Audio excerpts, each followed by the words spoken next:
Olá pessoal, eu sou o Yuri Tonello e nesse episódio do Falando em Marx a gente vai tratar das categorias trabalho produtivo e trabalho improdutivo no pensamento do Marx, particularmente na obra O Capital. Por que a importância de trabalhar essas categorias hoje?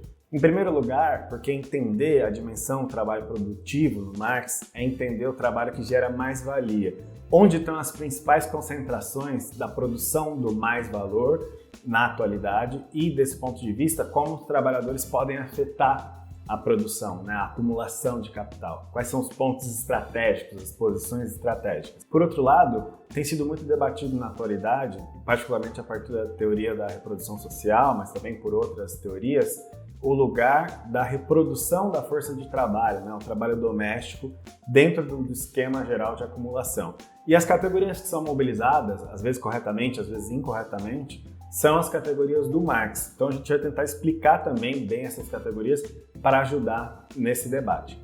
Então, nesse episódio de hoje, a gente vai entender por que o Marx disse a frase de que ser trabalhador produtivo não é, portanto, uma sorte, mas um azar.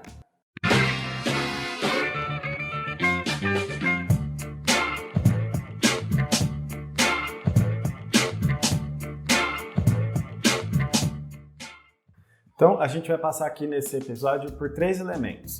O trabalho produtivo e improdutivo em Marx, a dimensão relativa dessas categorias, Então, a gente vai passar por uma definição absoluta, como Marx definiu, na segunda parte, a definição relativa dessas categorias e, na terceira parte, a imbricação do trabalho produtivo e improdutivo hoje, até onde chega, quais são os limites, etc. Então, para começar essa aula de hoje, eu queria trazer para vocês um poema da Cecília Meirelles, que eu acho que é bem expressivo em a gente compreender o sentido que o Marx quer dar para a categoria trabalho produtivo. A Cecília Meirelles, o poema chama Horário de Trabalho, ela fala assim, depois das 13 poderei sofrer, antes, não. Tem os papéis, tem os telefonemas, tem as obrigações, a hora certa. Depois irei almoçar vagamente, para sobreviver, para aguentar o sofrimento. Então, depois das 13, todos os deveres cumpridos, disporei o material da dor com a ordem necessária, para prestar atenção a cada elemento. Acomodarei no coração meus antigos punhais, distribuirei minhas cotas de lágrimas. Terminado esse compromisso, voltarei ao trabalho habitual. Cecília Meirelles.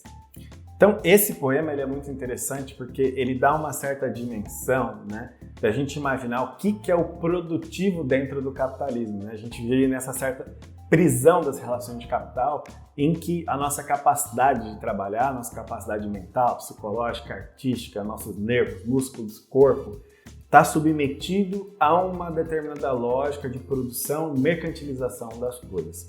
Por isso, o trabalho que é produtivo no capitalismo é um trabalho alienado, um trabalho dilacerante, é um trabalho que te sufoca, que te tira o tempo. Então, o Marx vai nesse caminho quando ele vai pensar o trabalho produtivo.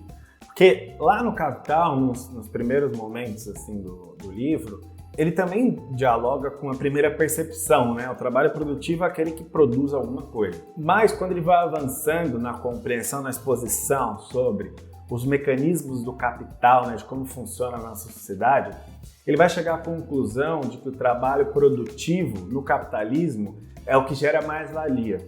Porque a gente está numa sociedade montada, assentada na ideia de que você precisa acumular e gerar mais valor. Por isso, o Marx utiliza a seguinte definição que eu vou ler para vocês. Ela é bem elucidativa sobre o que ele considera como trabalho produtivo no capitalismo, produtivo para o capital. Então diz o Marx, a produção capitalista não é apenas produção de mercadoria, mas essencialmente produção de mais valor. O trabalhador produz não para si, mas para o capital. Não basta, por isso, que ele produza em geral. Ele tem de produzir mais valor ou mais valia. Só é produtivo o trabalhador que produz mais valor para o capitalista ou serve à autovalorização do capital. Então, para o Marx, a relação, a definição de trabalho produtivo nada tem a ver com a natureza do que se produz. Se é um objeto material, se é um trabalho imaterial, essas definições não importam para o Marx. O que importa é se gera mais valor ou não. Inclusive, aí já é bom alertar que não tem nenhum juízo de valor na perspectiva do Marx, né? Não é que o trabalho produtivo é bom ou o trabalho improdutivo é ruim. O Marx está analisando as relações de capital, como o capital funciona. Então, ele está colocando a categoria, analisando como o capital vê o trabalho produtivo, né? O que gera mais valor. Então, tendo isso em vista, eu vou colocar um exemplo que o Marx coloca, que eu acho que é bem explicativo desse ponto. O Marx diz o seguinte, ó: se nos for permitido escolher um exemplo fora da esfera da produção material, diremos que um mestre-escola é um trabalhador produtivo se não se limita a trabalhar a cabeça das crianças, mas exige trabalho de si mesmo até o esgotamento, a fim de enriquecer o patrão. Que este último tenha investido seu capital numa fábrica de ensino, em vez de numa fábrica de salsichas, é algo que não altera em nada a relação. Assim, o conceito de trabalhador produtivo não implica de modo nenhum apenas uma relação entre atividade e efeito útil, entre o trabalhador e o produto do trabalho, mas também uma relação de produção especificamente social, surgida historicamente e que cola no trabalhador o rótulo de meio direto de valorização do capital.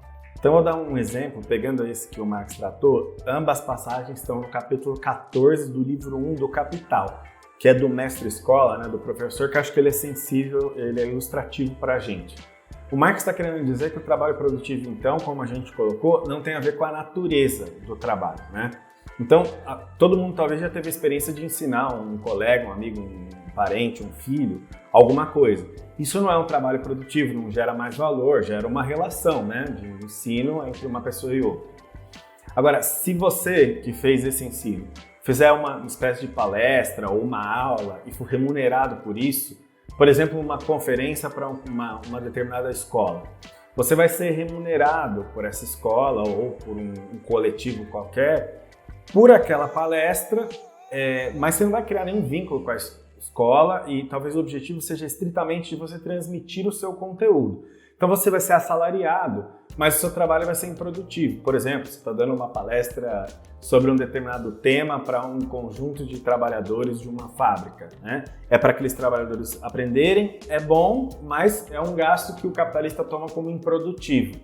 Então ele vai te remunerar, mas você não virou um trabalhador daquela fábrica. Agora, se você vira um professor ou uma professora de um monopólio de educação, como esses que existem aqui no Brasil, são enormes, e você começa a produzir para aquela empresa, veja, aquela empresa a partir desse momento, ela não vai estar utilizando mais o conhecimento seu para funcionários ou para alguma coisa. Ela vai estar utilizando o seu trabalho para enriquecer, porque ela só vai te contratar com o intuito de você cumprir as metas e gerar mais lucratividade para aquela empresa. Então, a partir desse momento, você se torna um trabalhador produtivo, uma professora ou um professor produtivo. Por quê? Porque você está produzindo mais valor para aquele grupo de capitalistas. Então, daqui que a gente pode entender tanto o poema da Cecília Meirelles como a primeira frase que eu tinha falado, né? Ela já se revela aqui. A gente vai complexificar um pouco, mas já dá para entender por que o Marx diz, então, que ser um trabalhador produtivo não é, portanto, uma sorte, mas um azar. Porque você vai estar servindo, né, ao processo de autovalorização do capital. Então, isso ao conjunto do controle, a perseguição, a assédio moral, todas as coisas que vêm no pacote nas relações de trabalho dentro do capitalismo. Que fica muito bem expresso no que a Cecília Meirelles diz, né? Nem o tempo para sofrer você tem, porque você está o tempo inteiro tendo que fazer coisas. Se fosse exemplo dos nossos professores, por exemplo, você tem que corrigir trabalho, corrigir prova, fazer avaliação, preparar aula. Você está o tempo inteiro, não tem nem aquele momento para você, subjetivo, né? Para você entrar, estar imerso nos seus próprios sentimentos. Tá, aí quando a gente pensa o esquema do livro 1, estaria resolvido aí a discussão. Então a gente olha e fala, bom, os trabalhadores das fábricas, enfim, alguns setores produzem mais-valia e a esfera do serviço ou do comércio não produz mais-valia porque ela está na circulação. Então essa fórmula, né, quando a gente pega o produtivo e o improdutivo assim, ela pode trazer complicações e o próprio Marx, no livro 2 e particularmente no livro 3, ele buscou desenvolver um pouco isso. Então a gente vai ver a dimensão relativa dessas categorias. Em primeiro lugar, é preciso ver que o Marx, na definição do produtivo, ele coloca o diretamente, né? Então, alguns trabalhos na esfera do comércio, por exemplo, eles não geram mais-valia diretamente, porque ele só vende, né? Ele só faz circular, só faz realizar aquela mercadoria produzida. Mas isso não significa que indiretamente ele não possa ter uma grande influência, né? Inclusive, quanto maior esse monopólio de comércio, maior a influência. Então, se a gente estiver vendendo um determinado objeto, por exemplo, livros, esses livros eles vão ser vendidos muito mais rapidamente se você tiver um grande monopólio do comércio. E quanto mais rápido eles forem vendidos, mais a esfera da produção vai produzir. Por isso, pode-se gerar mais valor mais rapidamente. Então, com isso, o Marx diz o seguinte, o capital comercial não cria valor nem mais valor, não diretamente. Na medida em que contribui para a abreviação do tempo de circulação, ele pode ajudar indiretamente a aumentar o mais valor produzido pelo capitalista industrial. Então, isso é bem importante a gente ver, né? Então, dentro do produtivo e improdutivo, tem que ver que pode ser diretamente ou indiretamente, e esse indiretamente pode ganhar bastante relevância em determinados contextos, né? Porque quando o Marx estava escrevendo, não existia esses grandes, não existia a Amazon, os grandes monopólios comerciais, isso ganharam uma força enorme. Então aqui a gente começa a complexificar a coisa, né? Essa passagem é inclusive do livro terceiro do Marx. Agora, olha que interessante, tem uma dimensão que eu estou chamando aqui de relativa dessas categorias que é muito importante a gente ver, que quando a gente pensa o trabalho improdutivo como o Marx via, ele estava olhando, né, o desenvolvimento do capitalismo industrial e ele via que todos os serviços, em particular que as fábricas tinham, eram gastos improdutivos, né? Então, se você tiver que fazer um setor de reclamações de uma fábrica, por exemplo, o capitalista não vai ganhar nada com isso. Ele só vai evitar um problema maior na sociedade, na realização das mercadorias, as críticas que as pessoas fazem, etc. Só que com a complexificação do capitalismo financeiro no século XX, você começa a formar vários monopólios nas esferas do comércio, dos serviços e em outras áreas que vão ser decisivas, na verdade, para influenciar nesse processo. Só que o Marx, com a sua genialidade, ele antecipa, em certo sentido, esse aspecto relativo. Quando ele diz que, de um ponto de vista do capitalista industrial, esses gastos para esses monopólios, esses setores que vão surgir, eles são improdutivos. Mas do ponto de vista daquele capitalista, não. Aí o Marx diz o seguinte, para o capital industrial, os custos da circulação aparecem como despesas adicionais, e de fato são. Para o comerciante, elas aparecem como fonte de lucro, que, pressupondo-se a taxa geral de lucro, encontra-se em proporção à grandeza desses custos. Por isso, o desembolso que se deve efetuar nestes custos de circulação é, para o capital comercial, um investimento produtivo. Assim como para ele também é diretamente produtivo o trabalho comercial que ele compra. Olha a dialética, né, do Marx nessa passagem. Ele está falando que se a gente vê aquele setor, né, se fosse um setor da fábrica que foi construído para vender as mercadorias, é um gasto improdutivo para aquele capitalista industrial. Mas à medida que se forma um outro capitalista que contrata outras pessoas, que impõe uma outra lógica do trabalho, de controle, inclusive, vai buscar suas metas, etc., essa mais-valia vai ser redistribuída e, aos olhos dele, aquele trabalho que ele contrata é produtivo, né? Porque está gerando lucro para ele. Então, aquele capitalista, um capitalista independente, vai gerar lucro. Imagina que esse processo que começou devagar, no século XX, ele ganhou uma proporção estratosférica, né? Então, esse capital comercial ele é gigantesco. Então, a gente teria que considerar que todos os trabalhos da Amazon, por exemplo, os maiores monopólios do mundo, são todos improdutivos. E não dá, porque geram uma fonte de valorização para esse capitalista impressionante. Então, aí está a complexificação, né, esse ponto de vista relativo que o Marx coloca. Então, aí um conceito muito importante para a gente pensar, eu já tinha comentado no outro vídeo que eu tinha falado sobre o futuro do trabalho, é o conceito de industrialização do setor de serviços, né? Porque esse setor que era bem pequeno no século XIX, ele ganha um caráter industrial. O Marx tinha antecipado isso quando ele pensou a esfera do transporte, né? Porque o próprio Marx já tinha chamado de indústria de serviço, e o Marx é categórico aí no livro 2, em colocar que esse setor de transporte também gera mais-valia, né? Eu vou colocar a passagem para vocês, uma terceira passagem, para a gente fechar esse ponto, que eu acho que também é bem expressiva do pensamento do Marx. Ele diz assim, ó, as massas de produtos não aumentam pelo fato de serem transportadas. Porém, o valor de uso das coisas só se realiza em seu consumo, o qual pode exigir seu deslocamento espacial e, portanto, o processo adicional de produção da indústria de transporte. Assim, o capital produtivo investido nessa indústria adiciona valor aos produtos transportados, em parte por meio da transferência de valor dos meios de transporte, em parte por meio do acréscimo de valor gerado pelo trabalho de transporte. Esta última adição de valor se decompõe, como em toda a produção capitalista, em reposição do salário e mais valor.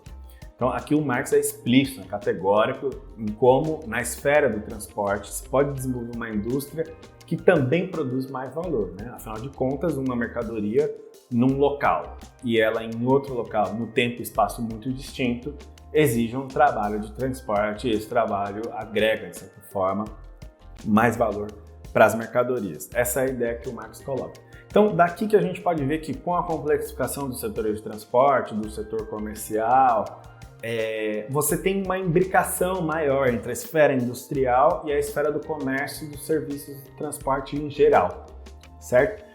Isso não significa que a gente possa considerar essa imbricação total, né? Uma socióloga britânica chamada Ursula Hills, ela coloca essa pergunta, né? Ela fala assim, será que não deveríamos apenas aceitar que todos nós somos, de uma forma ou de outra, parte de uma enorme força de trabalho indiferenciada, produzindo valor indiferenciado para um capital indiferenciado? E ela responde, argumento que não. Porque justamente vê essa imbricação, vê a capacidade que o capital teve de trazer esses trabalhos para dentro da esfera das relações formais de capital, não significa que todos os trabalhos têm o mesmo peso estratégico em afetar a produção do mais valor, né?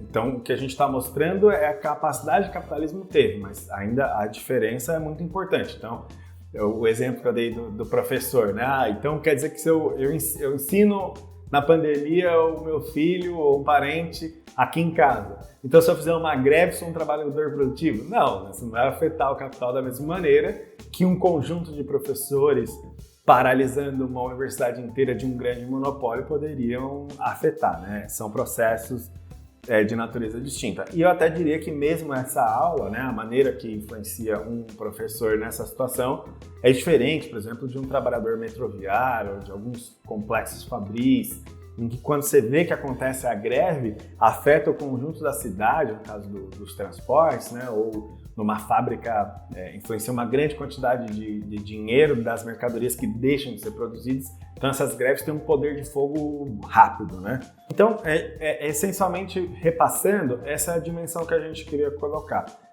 Especificar o trabalho produtivo e improdutivo, ver a diferença, né, que o capital sempre está tentando trazer. Qual a tendência atual? Trazer todos os setores para dentro da esfera produtiva, né? Então, as mais distintas esferas do setor de serviço, os trabalhos informais, o processo de trazer para dentro e, como a gente também falou no episódio sobre o futuro do trabalho, tentar criar mecanismos de precarizar e controlar esse trabalho, né? Então, aí a última tendência é o processo de uberização. Então, esse é um pouco o quadro da tendência que está se desenvolvendo. Também a gente passou pela dimensão do absoluto e relativo nessa categoria, né, aos olhos de qual capitalista que a gente está enxergando. E essa dimensão do relativo é interessante a gente ver no século XX a importância disso pelos grandes complexos que foram se desenvolvendo na esfera comercial de serviços de transporte. Então, a partir disso, eu queria indicar para vocês dois temas para seguir com essas categorias, a importância trabalho produtivo e improdutivo. Primeiro é o programa Feminismo e Marxismo, em particular o episódio Teoria da Reprodução Social, que é com as queridas Diana Assunção e Josefina Martins, que é uma companheira da Espanha, inclusive, que fez uma participação especial nesse episódio, debatendo a teoria da reprodução social. Aí as categorias de trabalho produtivo e improdutivo vão ser decisivas, né? Algumas teóricas antimarxistas da teoria da reprodução social criticaram o Marx por ver um juízo de valor no que ele considerava produtivo ou improdutivo. E a Diana e a Josefina mostram muito bem, na verdade, os fundamentos dessa discussão e dialogam inclusive com as teóricas marxistas da reprodução social, né, ou as que dialogam de alguma maneira com o marxismo, na medida em que é possível fazer o debate, né, é possível encarar esse debate sobre o trabalho da reprodução da força de trabalho a partir das categorias do Marx. Então elas fazem uma defesa muito forte dessas categorias, também estando aberta, né, às novas discussões que estão colocadas. Então esse episódio está excepcional e essa semana, inclusive, está saindo um episódio que é Feminismo dos 99%, que eu recomendo todas e todos irem acompanhar, tá? Muito bom. E, de certa forma, todos esses episódios complementam bastante essa discussão que a gente está fazendo aqui. Eu queria recomendar esse livro que a gente lançou pela editora Iskra, que é Estratégia Socialista e Arte Militar, que no seu capítulo 1, os companheiros Matias Maiello e Emílio Albamonte fazem um debate com a categoria de posição estratégica, do John Womack. Ele tem um livro, né, que é Posição Estratégica e Força Operária, em que ele trabalha, então, a categoria de posição estratégica. E ela é muito importante para a gente pensar hoje, né? A esquerda precisa refletir sobre essa dimensão para pensar quais são os setores estratégicos da classe trabalhadora, onde se parar, chacoalha um pouco essas relações capitalistas e pode levar a classe trabalhadora a passar a ofensiva, né? Fazer uma frente única, unificar os seus distintos setores e passar a ofensiva. Então, compreender os distintos âmbitos da classe trabalhadora, quais os papéis, né? Quais tem um tiro mais forte, qual tem um outro papel mais hegemônico. Essa discussão é muito importante de posição estratégica, ela está feita nesse livro, que é um clássico aí já da reflexão sobre estratégia socialista, e eu queria recomendar para vocês. Então é isso, gente. A gente fica por aqui. Quem gostou aí pode curtir, compartilhar os vídeos do Falando em Marx. Convidar vocês para continuar acompanhando toda semana. A próxima semana volta a Letícia. E é isso aí. Muito obrigado.